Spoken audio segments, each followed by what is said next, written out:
بسم الله الرحمن الرحيم الحمد لله والصلاة والسلام على رسول الله أما بعد. قال إمام الحرمين الأحكام الشرعية. قال والأحكام سبعة: الواجب والمندوب والمباح والمحظور والمكروه والصحيح والباطل. Donc Imam al-Haramain a dit: les jugements juridiques islamiques sont de sept types. L'obligatoire, le recommandé, le permis, le répréhensible, l'interdit, le valide et le non valide. Bon, déjà, tout d'abord, lorsqu'il dit le jugement est de sept catégories, déjà, que signifie un jugement? Linguistiquement parlant, al-hukm, le jugement, signifie l'empêchement et l'interdiction. Et c'est pour cela qu'on a appelé le juge hakim, parce que il impose un hukm, c'est-à-dire qu'il interdit l'injustice. Et terminologiquement, donc religieusement, al-hukm, c'est ce qui a été demandé par Allah dans sa sharia, relatif aux actions des personnes responsables. Que cette demande soit sous forme d'ordre ou que ce soit une demande dans laquelle il nous donne le choix, ou encore que ce soit une loi divine de mise en place, comme ce qui est considéré comme étant une cause ou une condition ou un empêchement, etc. On verra tout ça en détail, Inch'Allah. Donc, il y a des choses dans lesquelles Allah nous a dit « faites », que ce soit pour l'obligation ou la recommandation. Il y a des choses dans lesquelles il nous a dit « ne faites pas », que ce soit pour interdire ou déconseiller. Il y a des choses dans lesquelles il nous a dit « libre à vous », donc on a le choix. Et puis en dehors de cela, il y a des choses qu'il a désignées comme étant des conditions. Il y a des choses qu'il a désignées comme étant des causes. Il y a des choses qu'il a désignées comme étant des empêchements. Et la différence entre les deux, c'est que l'un est contrôlable par la personne responsable et l'autre n'est pas contrôlable. Par exemple, lorsqu'on dit que l'entrée du temps ou l'entrée de l'heure est une condition pour la salat, aucun d'entre nous ne contrôle l'arrivée de l'heure. Donc, c'est une condition de la salat, c'est une loi divine de mise en place. On n'a pas mainmise dessus. Par contre, lorsqu'on dit par exemple que la prière est obligatoire, on a mainmise dessus. On peut faire ou ne pas faire. On a la capacité de faire ou de ne pas faire la prière. Donc il faut faire une différence entre les jugements islamiques qui sont d'ordre taklifi, donc qui sont sur lesquels on a mainmise, et les jugements islamiques qui sont d'ordre wada'i, c'est-à-dire qu'on n'a pas la mainmise dessus. Ce sont plus des lois divines de mise en place. Donc voici maintenant quelques exemples de jugements religieux. Par exemple, la parole d'Allah qui a pour sens « accomplissez la prière ». On voit bien que « accomplissez » c'est un ordre, c'est un verbe à l'impératif. Donc cela indique à la base l'obligation. Ça c'est une règle dans Usul al-Fiqh. Tout verbe à l'impératif indique à la base une obligation. Pourquoi? Car il s'agit d'un commandement divin, soit d'Allah Azza wa Jal directement dans le Coran, ou bien par le biais de son prophète sallallahu alayhi wa sallam, dans un hadith dans lequel il nous transmet une instruction. Ensuite, on a parlé des actions des personnes responsables, mukallaf. Ce sont toutes les actions, paroles ou actes, qui vont être accomplies par une personne pubère et saine d'esprit. Qui est la personne mukallaf? Qui est la personne responsable? Ou qui est la personne concernée par les obligations religieuses? C'est la personne mukallaf. Et le mukallaf, c'est qui? C'est toute personne pubère et saine d'esprit. Et donc, quand on parle des actions et des paroles accomplies par al-mukallaf, accomplies par la personne pubère et saine d'esprit, bien sûr, on n'inclut pas ou on ne vise pas les croyances. On vise les actes et les paroles de pratique islamique. Parce que la croyance, ce n'est pas un acte au sens technique du terme. Oui, c'est un acte du cœur peut-être, ou plutôt une parole du cœur, mais c'est pas un acte du corps. C'est pas un acte au sens technique du terme. Et al-mukallafoun, les personnes responsables, ce sont, vous l'aurez compris, les personnes à qui s'adressent les injonctions religieuses. Et ces personnes-là se divisent en deux catégories. On a celui qui est responsable actuellement, c'est-à-dire toute personne pubère est dotée de raison, hein, et on a celui qui fait partie des gens responsables mais qui ne l'est pas encore actuellement, comme l'enfant qui n'est pas encore pubère, ou bien le fou qui n'a pas sa raison pour l'instant.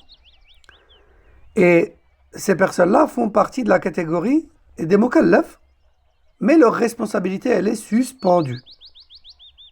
Tant qu'il leur manque une condition, comme la puberté ou la raison. Mais attention, dès que la condition est remplie, c'est-à-dire dès que la puberté se déclenche, ou bien dès que la raison revient, la responsabilité revient aussi. À présent, revenons au hukm. Le hukm, qu'on a traduit par le jugement d'Allah dans sa sharia. Le hukm, en fait, c'est un discours d'Allah concernant les actes des personnes responsables. Et le discours d'Allah, le hukm, eh bien, il se divise en plusieurs catégories. On a la demande d'action. Hein? Faites ceci. C'est un ordre.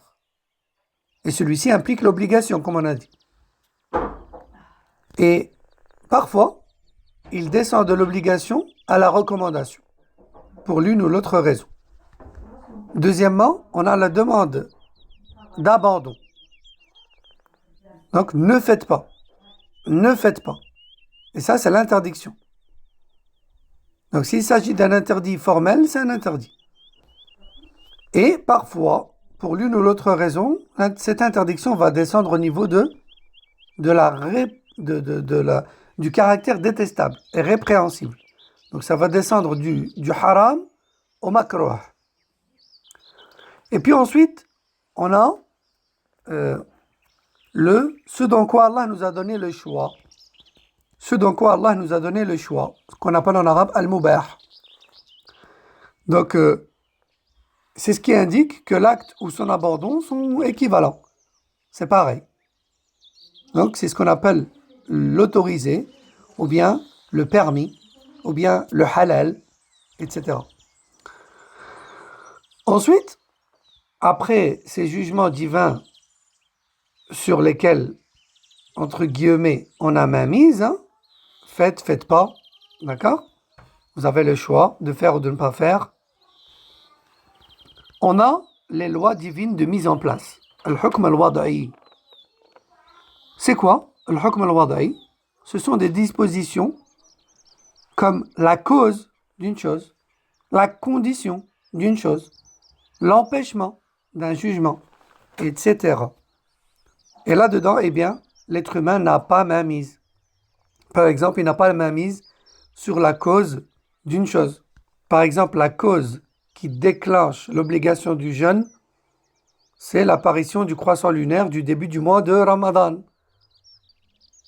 Cette apparition du croissant lunaire, c'est la cause par laquelle est déclenché le début de l'obligation du jeûne. Est-ce qu'on a mainmise sur cette apparition au nom du croissant lunaire? Non, on n'a pas mainmise. Donc c'est un hukm wada'i, c'est une loi divine de mise en place. Hein? C'est pas un hukm taklifi. C'est pas une obligation qui incombe à chacun d'entre nous. Non, pas du tout. La condition, comme par exemple l'entrée du temps pour la prière, pareil. Ou bien l'empêchement d'un jugement.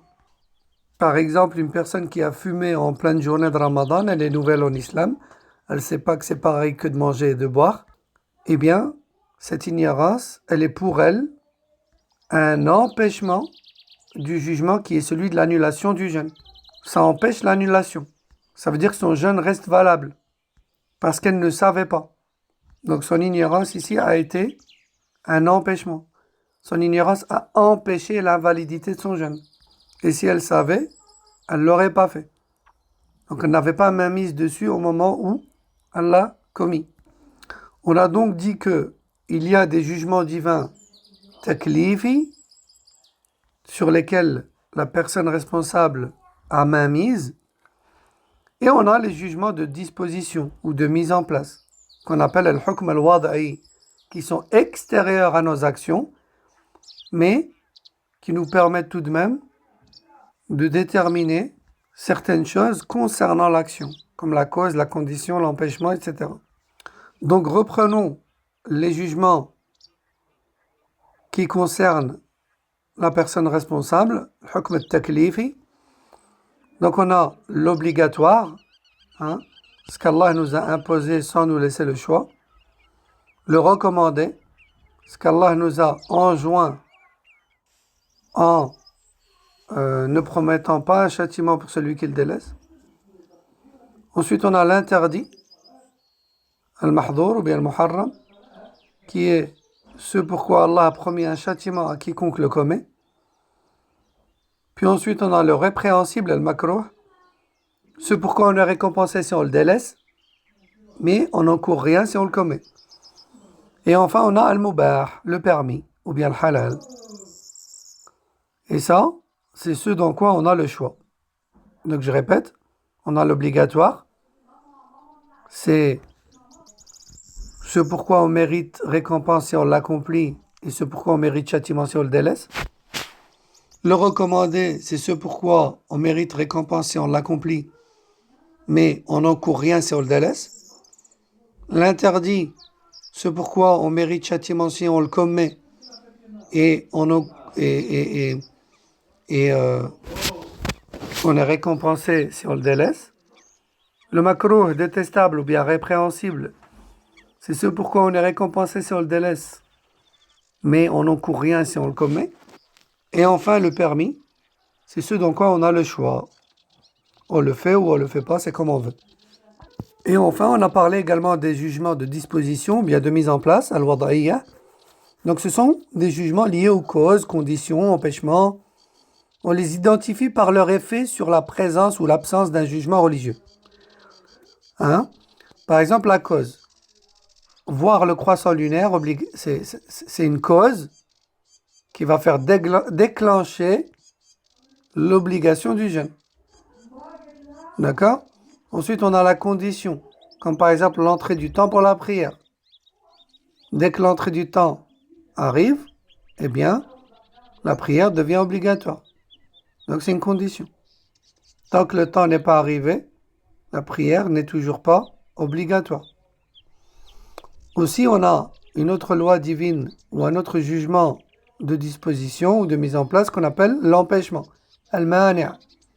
Par exemple, les menstrues sont un empêchement à la prière pour la femme, etc. Et on verra plus en détail tout cela plus tard, Inch'Allah. هذا والله أعلم صلى الله وسلم وبارك على نبينا محمد وعلى آله وصحبه.